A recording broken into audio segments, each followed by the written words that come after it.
नमस्कार, स्वागत है आपका न्यूज़ लॉन्चर पर। मैं हूं अशोक वानखड़े, लेकर आया हूं आपका अपना कार्यक्रम द एक्स-रे। एक खबर पीएम केयर फंड को लेके। बहुत दिनों के बाद एक पीएम केयर फंड खबरों में आया है। याद करिए जब कोविड का पीरियड था, कोविड से पूरे विश्व में हाहाकार मचा हुआ था। भारत उससे बचा हुआ नहीं था। इसी बीच में एक प्राइम मिनिस्टर्स रिलीफ फंड होता है, वो एक शासकीय फंड है। लेकिन एक ऐसा फंड की स्थापना हुई पीएम केयर फंड में 29/2021 में।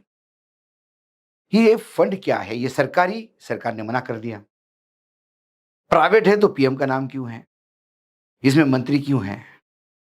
और कुल मिलाकर पीएम केयर फंड जब शुरू हुआ तो सभी कॉर्पोरेट घरानों ने जो अपना सीएसआर का फंड होता है, जो सोशल रिस्पॉन्सिबिलिटी का, कॉर्पोरेट सोशल रिस्पॉन्सिबिलिटी का जो फंड होता है, एक कुछ प्रतिशत होता है उनको सामाजिक सेवा पे खर्चा करना होता है। सारा का सारा बैंकों से लेके नवरत्न कंपनी से लेके सारा का सारा धनाधन डालते गए। कॉर्पोरेट सेक्टर भी प्रधानमंत्री को खुश करने के लिए दबा के पैसे देते रहे और फिर पीएम केयर फंड का एक बहुत बड़ा अमाउंट तैयार हो गया।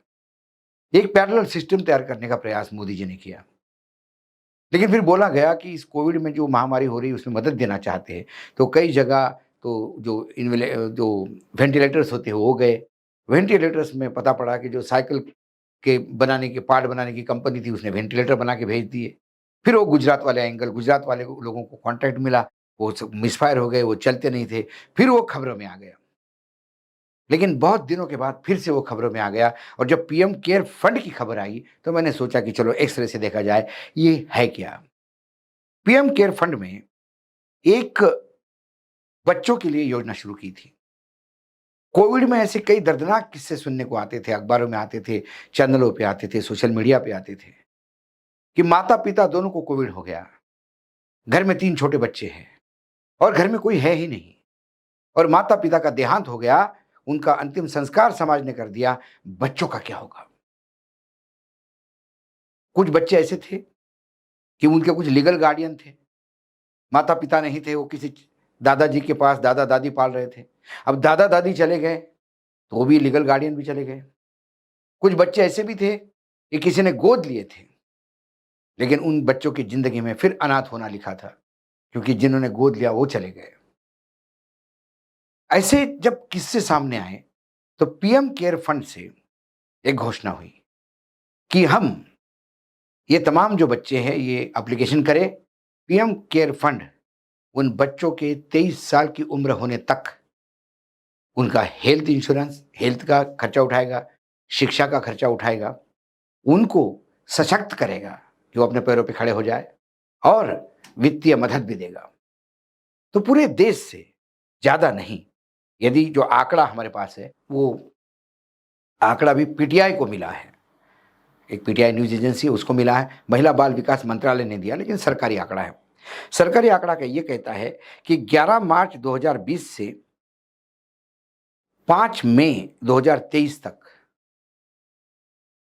कुल 33 राज्यों में से 613 जिलों में से 33 राज्य के 613 जिलों में से जो एप्लीकेशन आए हैं, वो 9,331 एप्लीकेशन हैं। यानी पिछले साल तक कोविड के वो बच्चों की एप्लीकेशन 9,331, मात्र 10,000 बच्चे हैं। 10,000 बच्चों पे खर्चा यदि उनका 23 साल तक का सब देखा जाए, तो 1,000 करोड़ से ज़्यादा का नहीं है। वो भी बहुत ही लेविश खर्चा मैं बता रहा हूँ। लेकिन 9,331 में से मात्र 4,532 एप्लीकेशन जो 558 जिलों से आते हैं और 32 राज्यों से आते हैं, उन्हें ही अप्रूवल मिला और 4,781 एप्लीकेशन रिजेक्ट हो गए। 51% एप्लीकेशन रिजेक्ट हो गए उन बच्चों के। क्यों हुए? क्या कारण था? महिला बाल विकास मंत्रालय बोलता है कि पीएम केयर फंड ने ये कारण देने से मना कर दिया। उन्होंने कहा नहीं, बस रिजेक्ट। और राज्य वाइज देखा जाए तो सबसे ज़्यादा एप्लीकेशन जो आए थे, वो 1555 वो राजस्थान से थे। उनमें से मात्र 210 बच्चों को ही ये योजना के तहत एकोमोडेट किया गया। महाराष्ट्र से दूसरे नंबर पे महाराष्ट्र है, जहाँ 1511 एप्लीकेशन आए थे, उनमें से मात्र 885 एप्लीकेशन ही ग्रांट हुए। 51% रिजेक्शन, कारण नहीं पता।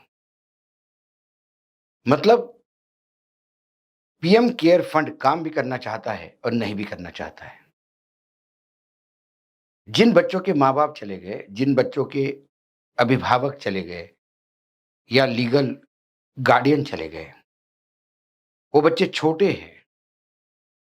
यदि किसी खाना-पूर्ति भी करनी होगी तो वो कैसे करेंगे?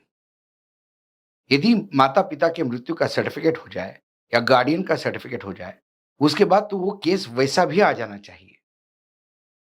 लेकिन अक्सर हमारे यहाँ योजनाएँ जब शुरू होती है, तब हमारे नेता ये बताते हैं कि ये पूरे भारत के लिए कितनी बड़ी योजना होगी और इससे कितना जन कल्याण होगा। लेकिन जब योजना धरातल पे पहुँचती है, तब वस्तुस्थिति पता पड़ती है कि उसमें इतनी खामियाँ रहती है कि सामान्य इंसान उसका उपयोग ही नहीं कर सकता। कहने के लिए तो आपको बहुत कुछ दिया, लेकिन आप लेने की स्थिति में नहीं हो, क्योंकि लेने और देने का जो प्रोसेस है, इसको जटिल करते हैं। ऐसा ही जटिल प्रोसेस होगा, जिसके चलते 51% बच्चे आज भीख माँगने पे मोहताज हुए हैं। 51% बच्चे जो है, और आंकड़ा ऐसा नहीं था कि लाखों की तादाद में था, किसको करे, किसी को नहीं करे। 10,000 भी बच्चे नहीं थे जिन्होंने एप्लीकेशन लिया, क्योंकि कई लोगों तक तो ये इन्फॉर्मेशन ही नहीं पहुँची। जिन तक पहुँची, उन्हें पता नहीं कि एप्लीकेशन कैसा करना। जिन्हें पता है एप्लीकेशन कैसा करना, उन लोगों ने एप्लीकेशन किया, और जिन लोगों ने एप्लीकेशन किया, उन 9,331 में से मात्र 4,532 लोगों को आपने ये योजना में शामिल किया और 4,781 को आपने रिजेक्ट किया, और ये तक मुनासिब नहीं समझा कि उनको बताएँ कि उनका फॉर्म रिजेक्ट क्यों हो गया। कहाँ कमी रह गई थी? कमी तो कोई रहेगी नहीं थी। उन्होंने अप्लाई इसलिए किया कि माता-पिता गए हैं। अप्लाई इसलिए किया कि वो गार्डियन गए हैं। अप्लाई इसलिए किया कि लीगल जो उनके एडॉप्ट जिनने किया था वो चले गए हैं।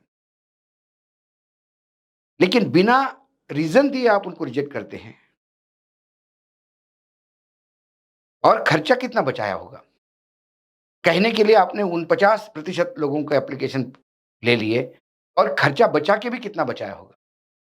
जिस देश में शादी पे 5,000 करोड़ लुटवाए जाते हैं, जिस देश में प्रधानमंत्री जी के एक रैली के विज्ञापन पे करोड़ों रुपए लुटाए जाते हैं, प्रधानमंत्री जी की वार्षिक हवाई यात्रा पे दसों हज़ार करोड़ की से ज़्यादा खर्चा होता है। हमारे सांसदों पे कितना खर्चा होता है, विधायकों पे कितना खर्चा होता है। कई जगह G20 हो गया, उसमें विज्ञापन का और दिखाने के लिए हमने कितना खर्चा किया। लेकिन जहाँ खर्चा होना चाहिए, ये वो बच्चे हैं, कोविड ने जिनका भविष्य पे प्रश्न चिन्ह उठा दिया। यदि अच्छे माँ-बाप कमा रहे हो और बच्चा पढ़ रहा हो अच्छे स्कूल में, तो फिर वो एक उज्ज्वल भविष्य लेके आता, हमें पता नहीं। हमारे यहाँ अब्दुल कलाम साहब हो गए, हमारे पूर्व राष्ट्रपति, बेहतरीन साइंटिस्ट, बहुत ही गरीब घर से आए थे।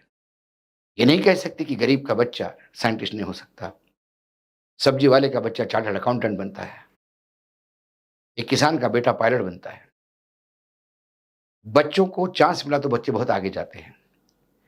और लगा कि पीएम केयर फंड बना गलत, जैसा भी बना, जिस भी नियत से बना हो, भले ही फंड कैसा भी इकट्ठा किया हो, लेकिन कुछ अच्छे कामों के लिए उपयोग में लाता है, तो वो तो सही। क्योंकि जहाँ माल सप्लाई होना था, वो तो गुजरातियों से करवा के उनका भट्टा ढाल कर दिया।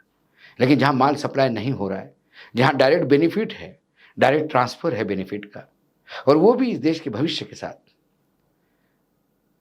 तो फिर क्या कहें हम? क्या प्रधानमंत्री बैचलर है? बहुत कड़ा बोल रहा हूँ मैं, क्योंकि मैं एक्स-रे से देखता हूँ तो मुझे वो उन 50% बच्चे नहीं दिखते जिन्हें ये सुविधा मिल रही है। मुझे वो 51% बच्चे का आक्रोश दिखता है। क्या प्रधानमंत्री जी का अपना परिवार नहीं है, इसलिए संवेदनहीन है? और यदि ये कहते हैं कि 143 करोड़ लोग मेरा परिवार है, तो फिर क्या बच्चे उस परिवार में नहीं हैं? कम से कम पीएम केयर को रिजेक्ट किए हुए बच्चे के एप्लीकेशन को फिर से देखना होगा।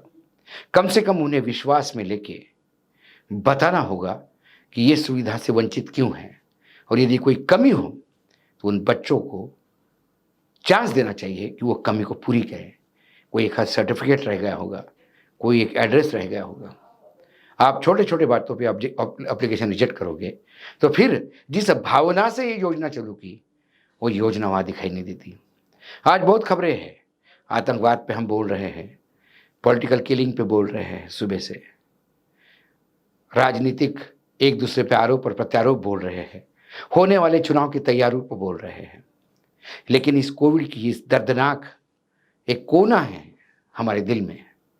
कोविड बहुत सारी बुरी यादें छोड़ के गया, लेकिन एक आज भी है, और इन बच्चे जो 10,000 बच्चे जिन्होंने इसके लिए एप्लीकेशन दिया, ऐसे हजारों लाखों बच्चे होंगे जिन्हें इस योजना के तहत लाना होगा, लेकिन जो आए उनको भी हम पूरा नहीं दे पाए।